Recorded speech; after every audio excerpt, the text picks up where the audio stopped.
I want to start by saying words matter. In the past few years, we've experienced mind-warping, soul-crushing amounts of change. Soul-crushing amount of change in inflation, political upheaval, new open discussions about gender and sexuality, and a global pandemic that just won't seem to end. The amount of change at this level, it results in a massive amount of new data. And as a result of that, neurological overload. Our brains don't like all of this new data. Our brains crave structure. They crave order. So we default to labels. Labels are what help us create order out of chaos to resolve the messiness.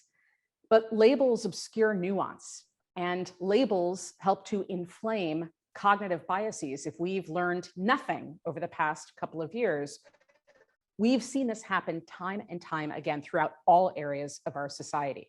Labels validate our cherished beliefs, even if those beliefs are wrong.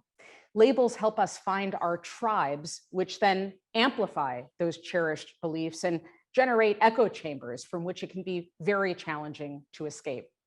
We forget that labels are constructs and that they leave little room for context and interpretation. Today, we're going to be talking about ultra-processed or highly processed foods. And we need to be really careful about those labels because words matter. There's a labeling system in place called NOVA. It was developed in Brazil. There are 4 categories. Group 1 refers to unprocessed natural foods. These are edible parts of plants and animals. The idea is we're cooking these things at home. We've sourced them locally and they're wholesome. Group 4 foods, that's what we're talking about today. These are ultra processed. That sounds ominous, that label. These are packaged snacks. These are reconstituted meat products. These are frozen foods. These are what very much sounds like a demonic food group. When we talk about foods using these labels, our brains immediately make a value judgment. Group 4 is irresponsible and unforgivable. But if we zoom out and challenge our cherished beliefs, that's why we're having this debate after all, there are 3 compelling reasons to say yes. The first has to do with classification. I've got whole grain bread in my kitchen. It's mostly seeds.